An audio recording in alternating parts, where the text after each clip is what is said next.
Hi everyone. So today we are here in conversation with Dr. Aditya Jadhav, who is the Dean of TAPMI Bangalore campus. We'll be talking to him to understand his vision for the BBA program and everything what the institute offers. Hi sir, welcome on board. Thank you very much. It is certainly a pleasure to talk to you this morning, first of all. Thank you. So firstly, we want to understand what's going to happen to the future of UG management degrees. We know in India, for a very long time, the UG management degrees was never linked to the career outcomes. In fact, some point in time, it was not even considered as a professional degree also. But just the recent times, top universities, including institutes like TAPMI, have started focusing a lot in the UG management space. After the NAP, so we want to understand what would be the future of UG management space in India.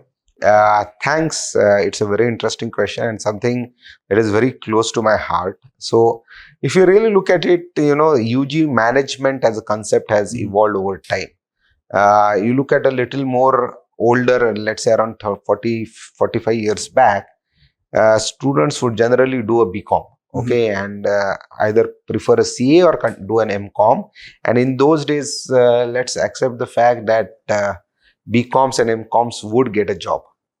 Okay, it was not like they were jobless. They would get a job. In those days, the competition was not much. Management was more about accounting and finance in that area, and hence the BComs and MComs were suitable for it. Then we had a wave of MBAs. A lot of MBA colleges started opening up in 1990s, and MBA became the tagline. Everyone wanted to do an MBA. MBA was the buzzword. MBA would get you a job. And that continued for almost 20 years till 2015-16 when if you really ask me, MBAs over time became heated. In the MBA space became heated. A lot of competitions. Country today has more than 3,000 MBA colleges out of the 11,000 odd MBA colleges across the globe. Okay, we should accept the fact that the number of MBA colleges in this country are very high. And also most of the MBAs started. Actually, if you look at, we go away out of the top 100 B schools in this country, then the MBAs from those schools are still struggling on the jobs. So they're not achieving what they were supposed to achieve. And the key reason why we believe that happened is most of the students who were pursuing BCom or BBA, which started as a version of MBA, whereas commerce had a very strong focus in accounting in the initial days, that also got diluted. And BBAs are basically an MBA with everywhere. And after graduating from there, they were doing MBA. There is no work experience in between. So this de-linked structure actually found that good schools, whether it's the IMS or TAPMI or anyone else, preferred actually people with work experience, and work experience from mostly with engineers. That's why you find that in most of the IIMs, many other colleges, you had 70 to 80% of people from work experience, right? And engineers. So that is a combination that you had. So engineering MBA became the fad. Again, the BCom guys, BBA guys were struggling to get into good MBA schools. And then you had the new initiative by Dr. Ravichandran called the Integrated Program in Management, where he identified that, okay, if someone is not an engineer and wants to pursue an MBA, what are the core skill sets he needs to have? And so he started with that very interesting structure of 5-year MBA program with a BA in Foundations of Management followed by an MBA degree. And the BA Foundations of Management in itself is not, if you really ask me, a degree to the fullest. Okay, it is basically a very strong foundation to do a good MBA. Okay. So it has very interesting courses. So he introduced the concept of dance, the idea of dance, creativity through dance. Many other very interesting things is what he brought into the picture. And I'm really tell you, he basically changed the outlook. IPM has soon become a range. Today, if you really ask me, there are around 10 to 12 top schools who are offering an IPM, which is a 5-year degree. TAPMI also has an IPM, a 60-seater IPM. But you see, the problem is still not solved. I still believe that IPM is not solving the problem. And where I come from is, even after IPM, you see, the students are still freshers. Yeah. So they have taken a postgraduate degree they have done a UG, they have done a PG, and they're still freshers. Now, why are we saying this is a problem? Okay, let's take an engineering. A guy does engineering, computer engineering, broad-based, decides to do MTech, is going to narrow down. Even if he decides to do PhD, is further going to narrow down. Same with his BSc, MS is narrowed structure of BSc. Same is with BCom, MCom is a slightly narrowed structure of BCom. But look at MBA. MBA is vast. Yeah. Okay. So it's the only degree which spreads, which does not narrow down. Okay. You are suddenly people are suddenly dealing with courses in the area of psychology in the form of OB, to the courses in the area of accounting in the form of financial accounting or management accounting, to quantitative courses like statistics and research methods, to completely different type of approach in the form of strategy and leadership.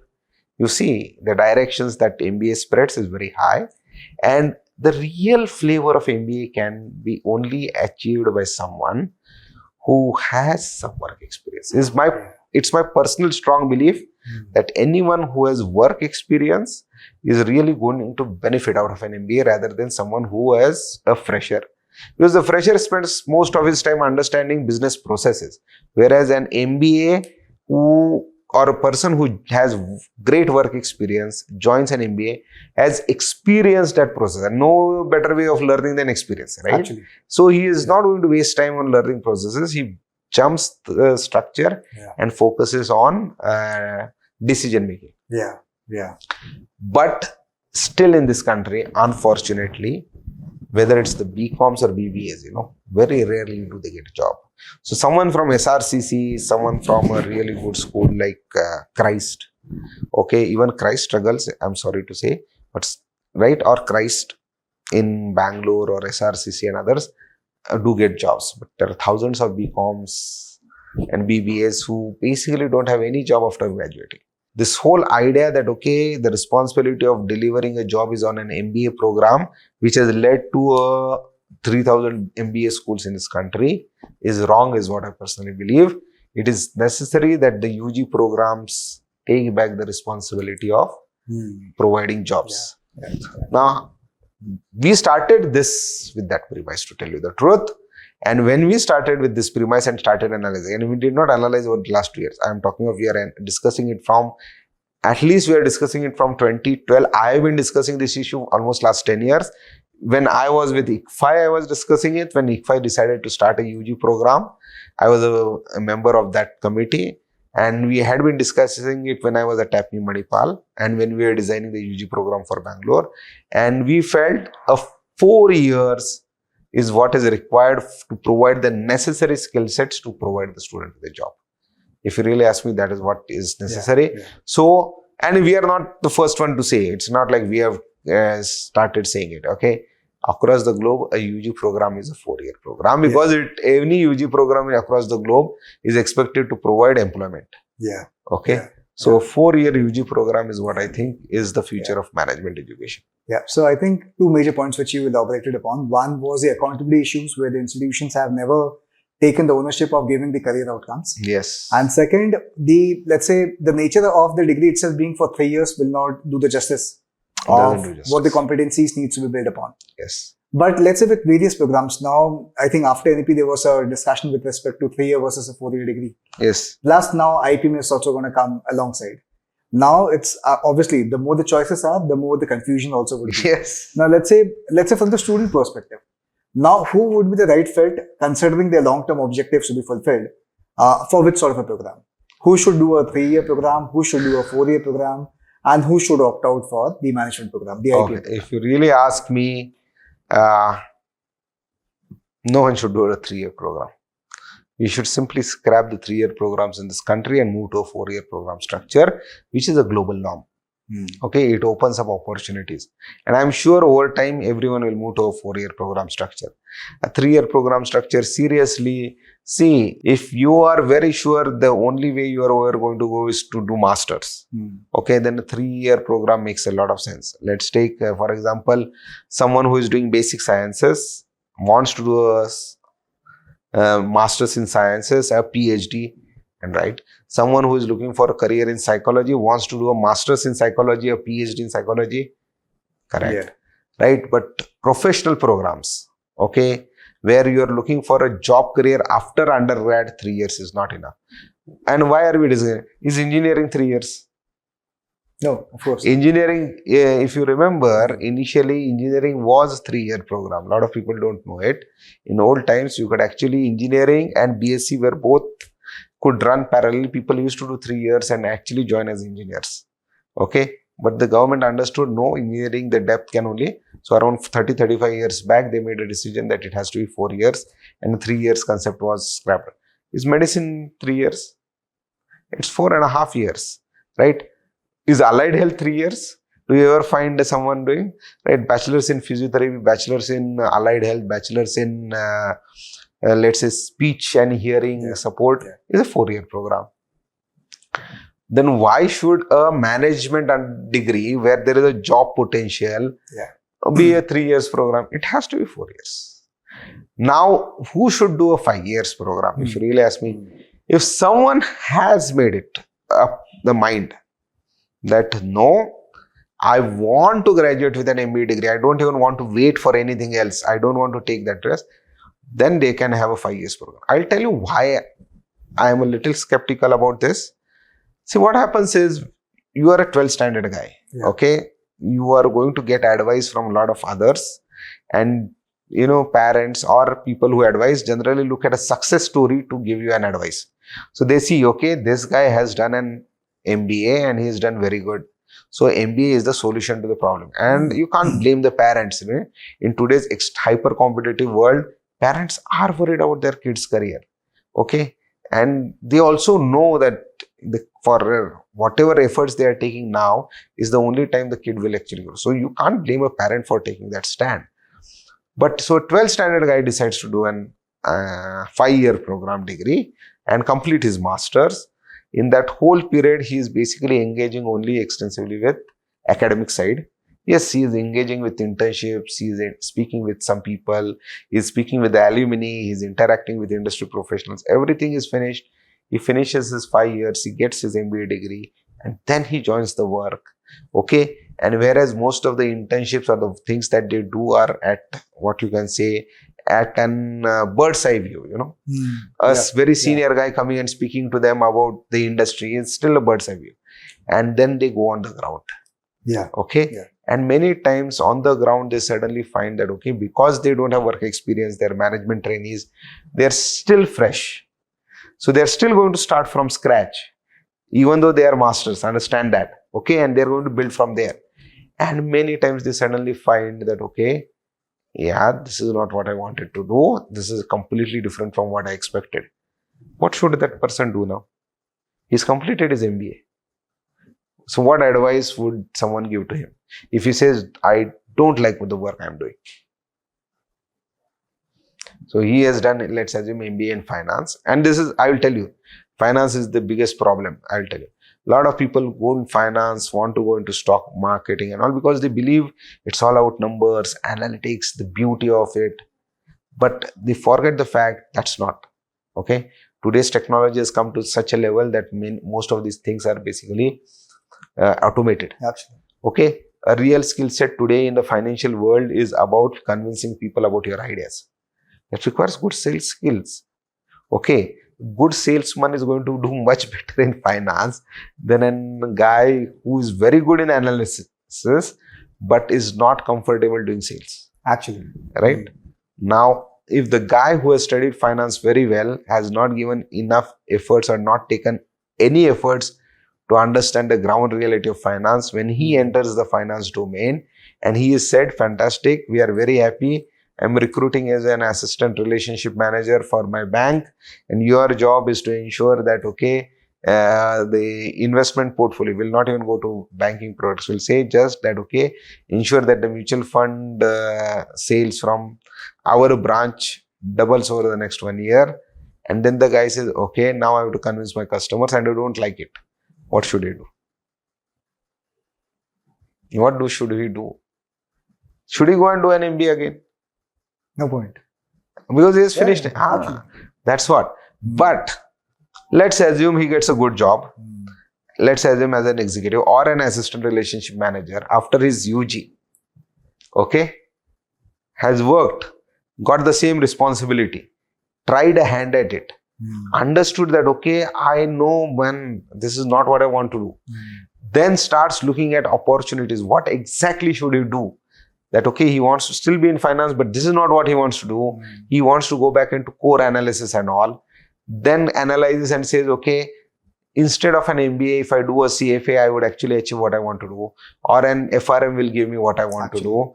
Or a PhD will give me what I want to do. And please understand now, if you have completed a 4 years of UG, you can directly go for a PhD and then takes a decision on his higher education.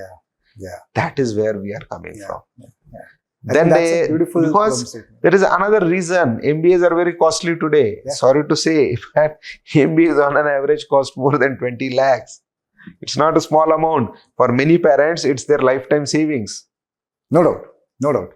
That's where we are coming. No doubt. I believe in a way, it's going to mitigate all the learning risk that the students may do it wrongly if at all he considers doing an IPM program right after completion of its 12th grade.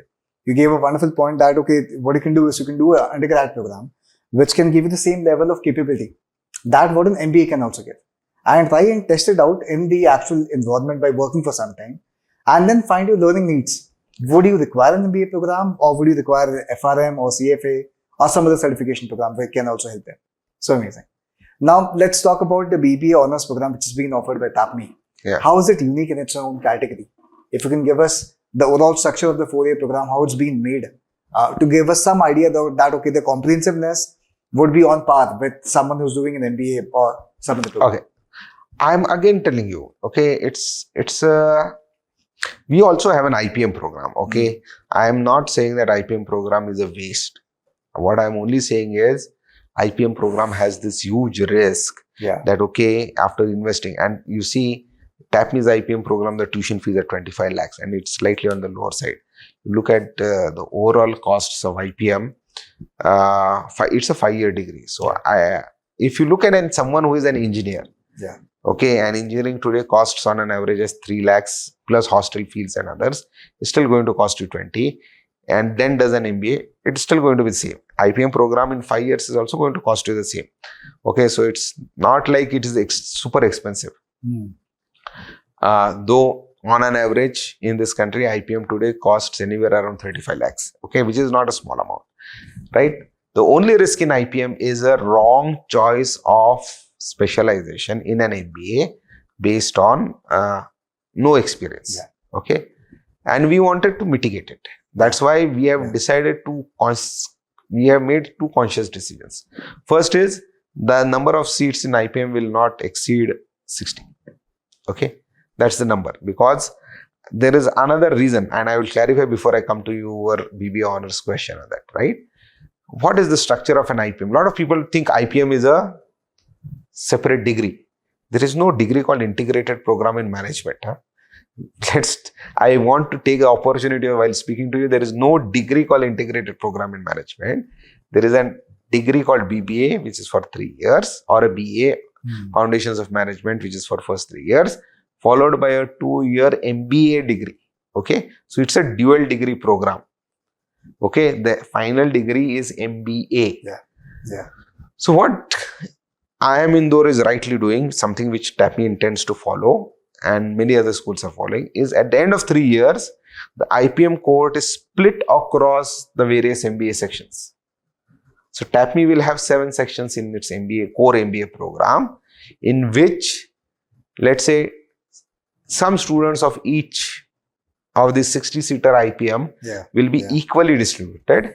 And the next 2 years, they are basically going to learn in a cohort where some of them who would have learnt in TAPMI, some other bachelors who would have come from outside, and majority of the people with work experience who are also sitting in the class. And that joint learning is going to lead them to an MBA degree. That's the structure of an IPM. So now you see, finally, when the recruiter comes to recruit, okay, and though I strongly believe that the institutions are taking too much responsibility of recruiting, in a country like India where parents are investing so much amount of money to ensure their kids are employable, it is our responsibility to employ them as well, right? So when a recruiter will come to recruit, he is not going to say, okay, 60 IPM is what I'm looking at. He is going to say, I'm looking at 420 MBA students. MBA students. Yeah. Right? This 420 MBA students, when he tries to recruit, is where the situation comes in. Right? So now he has a bigger cohort to recruit. The school has a bigger cohort to place, and the placement pressure slightly increased. Hence, we were very clear that we don't want to keep on increasing the stress. So while an IPM is lucrative for a school as well, we decided that we only want to keep 60 students there. Okay. Then we came to the UG program. Our UG program is basically saying, in this country, large number of good jobs, okay, which do not require an MBA degree, where the decision-making component is not that great, but operational excellence is the focus, which do not, MBA is all about decision-making. Is decision-making component is low, are now going to MBAs because easily available. Okay. We are saying we are actually ready to give the companies lower age cohorts, means students who are just 21 years of age, more flexible, more open to new ideas, more open to experimentation, but equally knowledgeable. Okay. And that is what we expect our students to do. So my target for my students is they join the companies, let's say at the same management trainee role, but they are more comfortable in being a management trainee than an MBA, because in an MBA he has been trained to become a decision maker, whereas our students are open to being operational people. But much more knowledgeable. So what will happen is they will actually deliver what they are supposed to do. I want them to work for 4 or 5 years, if possible more. Okay, grow in the company, reach to a level where they can say, yes, I've done various works, I've tried, experimented in all the areas, and this is what I love. Now let me find out what should I do next to grow in this area. And then he might actually find that MBA is irrelevant, right? Specialization in terms of corporate certifications are enough. A Salesforce certification might help him out. An IBM certification might help him out. A SAP certification might help him out. A CFA or an FRM or SHRM might help him out. Okay, he might actually be a really good salesman and continue working on that where he doesn't even need any degree, and he can grow in the area of sales. He can become, right? So this opens up. Now to open this opportunity up, understand, we can't just send students with normal. So we created a system. So we have a 4-year program structure where the first year is about understanding the business. Okay. We are not talking of understanding the management. Okay. Business is a part of society. So you have to first understand the social system and the business, right? So in the first year, we make them aware of whatever happens in the society. So we have various social science courses. We have courses in anthropology, psychology, culture and context, scientific thinking, design thinking. These are one of few courses that they will study. Okay. After completing these courses, and ethics, very important, right? We give huge importance to ethics. Then we also focus on 3 core courses we believe should be very good to become good managers. One is economics. Okay. Second is accounting. And third is mathematics. So to tell you the truth, we might be the only school in this country which teaches accounting to a student over 5 semesters. Okay. So it will start something like this. There will be a foundations of accounting because we take students from every area. So more than 40% of my students are science guys, 40% commerce guys, 20% come from arts. So first semester, we teach them basic accounting. Second semester, we teach them financial accounting. Third semester, we are spending on management accounting. Fourth semester, we actually go back and teach them a course which is decision making using financial statements. So now we have given you financial statements. How will you analyze them to really take a decision? Various decisions embedded in it. And then we have a course on financial statement analysis. It's an elective for someone who wants to take up in finance. And let's assume at the end of it, the student really likes that area. We have an elective in auditing in year 4. Okay. Even economics, we spend like, right? We teach basic economics, microeconomics, then we have a course on macroeconomics, then we have an industry and economic analysis course, and then we have a global economic and environment, which is a compulsory course. We are basically moving for almost 5 semesters. And maths also we take very seriously. We have basic maths, and we actually start from standard 8th maths. I'm not joking. We teach standard 8, 9, 10th maths in semester 1 because I found many students have given up on maths from standard 8. Then we teach them business mathematics, which is again some form of 11th, 12th maths, but mostly algebraic. Trigonometry has no place in management because analytics today is very important. So then we have a course in business statistics, then we have a course in business research methods, and then we introduce them to Python programming. So first year, we build this. Second year is when we introduce them to management. We don't introduce them to management in the first year. We introduce them to management in the second year and third year. Okay. In the third year, what we also ask them to do is, and we have internships in between, and I will discuss the internships with you later.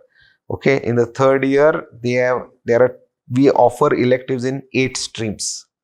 Okay. We offer electives in the area of marketing, finance, HR, supply chain. We don't offer in operations, supply chain, then marketing, finance, HR, supply chain, analytics, IT, economics, and strategy and consulting. These are the 8 areas where we have offered these electives. They have to choose 2 areas in year 3. In year 4, then they further decide which area they want to specialize in out of the 2, and they take almost 12 electives in that area and graduate. So this is how we are structured. So this year 4 electives are generally those which are also offered in the MBA second year. Okay. So in terms of knowledge, that's what I'm saying. In terms of knowledge, my students will have the same level of knowledge as that in MBA. They don't have experience, but they're open to decide where they want to make their career and then decide what. That is what we are trying. So it looks quite comprehensive in the initial couple of years, but adds to the depth in the penultimate year, right? Yes. So how rigorous this program would be for the students? Oh, it's very rigorous. I'll be very. TAPMI is also renowned for making very rigorous and laborious programs for the students. No, it's not laborious. It is rigorous. I will be very frank with you. It is rigorous, but understand that's what the industry is looking for. When I am committing to an industry, that you will have someone who would be open to various ways, who would have the depth of knowledge necessary, okay, and you can really depend on him to deliver what you are asking him to do. Certainly, decision-making skills will come later, okay, but they will be as good as an MBA for a management entry-level role. I need to ensure that the rigor is maintained, okay. See, let's be very clear that TAPMI is rigorous in the structure. It's not very laborious, to tell you the truth. It's not that laborious a program, but it is rigorous. Means what? We are trying to develop those skill sets that we have identified in the program.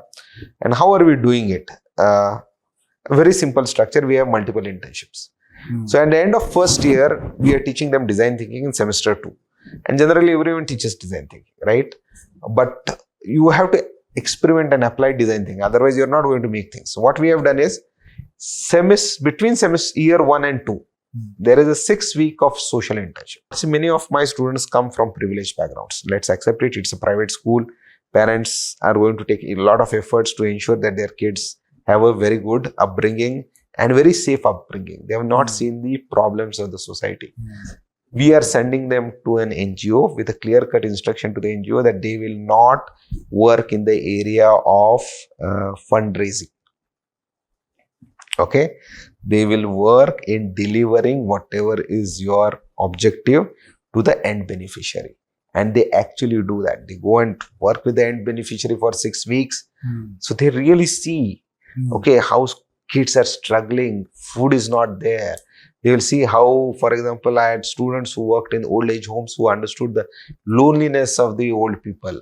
And there were students who worked with farmers and understood how difficult it is to get fertilizers and how misinformed many farmers were on the various schemes that the government is actually doing. Okay, so all this. But you know, most of the times what happens when people work at the ground level, they come back despondent. They say, oh, things are not great. No, we don't want them to do that. We want them to understand that things can be solved. Yeah. What we ask them to do is, during your internship, find one problem that you think can be solved related to the end beneficiary by the NGO and work on it. So they work on that problem using the design thinking that is taught in semester 2 and arrive at a solution to it. Okay.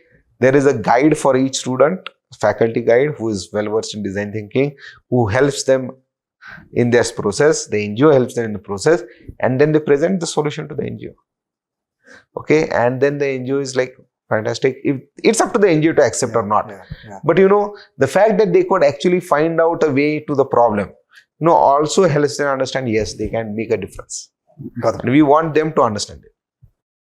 The second skill set that we can't teach to anyone, okay, but is very necessary, I strongly believe, is sales. Convincing someone of your idea is very important. And it's an extremely difficult proposition because idea is just an idea, there is nothing concrete. So first we want them to understand how to sell something which is concrete in nature. So at the end of second year and third year, okay, we have a 2 months sales internship. Sales internship, proper, okay. So we have just placed our first batch for sales internship and what we demand from the company is that you have to pay stipend, okay. I don't allow any company in my campus which does not pay a stipend. No, not allowed. Okay. If you want my students to contribute, then you have to be generous enough to give a stipend. Whereas this social internship in year 1, it's a form of ours giving back to the society. So we do not expect NGOs to take care of any expenses. But when it comes to sales internship, we are going out of the way to ensure that they get paid. Right now, the stipend that is getting paid to TAPMI second year BBA students for the sales internship is at around 21,000 per month. Okay, that is one. And very good companies, Parle G had come, we had Arvind Fashion, we have Aditya Birla, many other interesting companies have come and pay. No Broker, okay, Cultfit had come. So now what we are saying, we also ask the companies, now you are giving them stipend, give them a target. Okay, and that is going to be the basis of their evaluation. So companies are also very serious on this. They really are giving targets and they want the students to. So we'll see how it works out. So we want them to experience sales. And I'll tell you, I am going to be very frank with you. The first sale that student will make, will boost his confidence like nothing else. Okay. No. After that guy is not going to look behind and say, oh, I couldn't do it. And then he is going to be open to whatever the company gives him a job. Then they come to the third year. First year is difficult. Okay. And I will tell you the first year is difficult not because our program is difficult. The first year is difficult because it is the first time these guys, majority of these guys don't stay at home. They are hostelites and they are at the hostel, and for them that becomes a really, first time, I have to take care of my clothes, I have to take care of anything. Though TAPMI hostels are fantastic, my hostels are fantastic, the facilities here are great, but still, first time adjusting to a room partner, sharing a room with 4 people or 3 people or 2 people, and then ensuring the times and all those things, that takes a toll on them. But by the time the first year they adjust out, they understand the process. Second year is difficult. I'll be very frank with you. Second year is the most difficult year of this program because many management courses are diverse. They get introduced. Statistics, business research methods, economics, accounting, financial management. Many courses that will really take so second year is difficult. But once you cross this hurdle of second year, things become very easy because they are now choosing electives. And electives, they are going to choose based on their comfort zone. Okay. At the end of third year, we have a 4 months corporate internship. So, see, we are trying to do something interesting here, and different as well. That is, we are trying to tell companies that my 4-year BBA honors students are as good as fresh MBAs who have no prior work experience. So, if you are betting on taking someone with 5 years of education with an MBA degree, whereas first 3 years and next 2 years were not integrated, means have no connection to each other. I have 4 guys with 4 years of experience, more depth, more knowledge, more open. Okay. But just because I say, people are not going to believe it, right? No one believes it. So we want the companies themselves to experience it. Yeah. That's why we have brought into a 4 months internship. So 4 months, the kids are going to be with the company. And I'm sure with 4 months, if the kid is good, the company is going to understand his value, and it is going to make a big difference to us. No doubt. At the end of this 4 months, they come to the 4th year and they take up their electives. Mm-hmm. It seems like the overall process which you have made, being the dean of the academics also, is to take the student out of the comfort zone for the initial first 2 years. Yeah, it is and necessary. make them learn by doing the things. Yes. Would this even enhance the scope of doing entrepreneurship, like beyond after the completion of the given course? Certainly. So, If yes, then sir, what are the advantages or value adds the institution would offer to the students who want to pursue entrepreneurship? okay, there are 2 things that are going to be plus points for this program in terms of entrepreneurship. First, and the location. Okay, we are in Bangalore. So I'll tell you a very simple thing. We have an e-cell, okay, which is entrepreneurship cell. Every school has it. We are not something doing different. But our e-cell being in Bangalore, we have a lot of integration with the entrepreneurs, right? So we just conducted one small event of ours, the first event of the e-cell, okay? And we had brought in 3 entrepreneurs. In Bangalore, the number of entrepreneurs is so large. So we could easily invite the entrepreneurs here to interact with the students. This is something, I will be very frank, the location really makes a difference. Okay. And these are second year students. We had even invited students from other schools to present. And one of the students, okay, presented a very interesting idea on the medical side, integrating doctors, medicine or something very interesting. And he had discussed it with his father, who is a doctor, in detail before presenting it here. And one of the entrepreneurs really liked the idea, and he said, yeah, Kumar, I really like your idea. It's a fantastic idea. I would be very happy to partner with and fund it. So, this is one. Second thing is, MAHE as an institution has 2 incubation centers in Manipal, and is in the process of setting up the 3rd incubation center in Bangalore. Okay, this incubation center will be available to the students to work into if they are really good. MAHE also has set up an institution called Manipal Institute of Entrepreneurship, Innovation and Leadership, MILES it's called, or Innovation, Leadership and Entrepreneurship. Okay, and it is headed by Mr. Raghu Kawale. Mr. Raghu Kawale is actually the innovation head, was the head of innovation and entrepreneurship and Infosys, internal one. Okay, so he is available to guide the students. He is also very clear that he would be actually advising students by interviewing them on whether their idea is really worth it or not. And then, so this whole ecosystem will be available to our students to really grow. So we are going to stand by every student who wants to take entrepreneurship, and this is something I'm even trying to propose. Okay, that let's assume a student decides to pursue entrepreneurship, and 2-3 years down the line, you see things don't work out for him, right?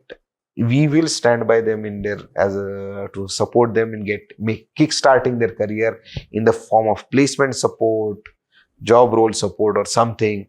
So the school is not going to just give up because they have graduated. We will go back and tell them, yes, we'll help you out.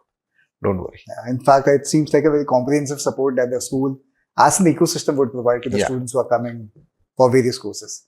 In the end, sir, what message do you want to share with all the students who are looking at TAPMI for the BBA program? What should they be ready with if at all they are looking at joining the campus for in the next couple of months?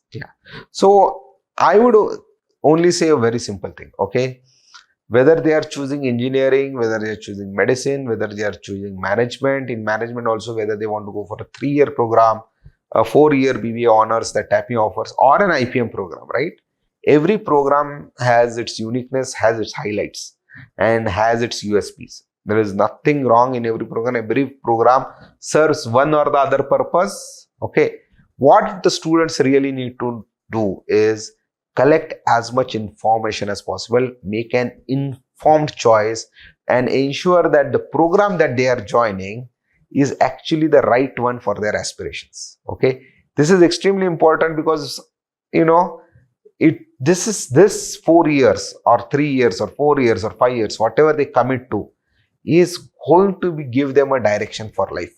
Okay, and they still have time. Today is a world where information is easily available, and an informed choice is the most important thing one can actually do, and that's the advice I would actually give. So amazing.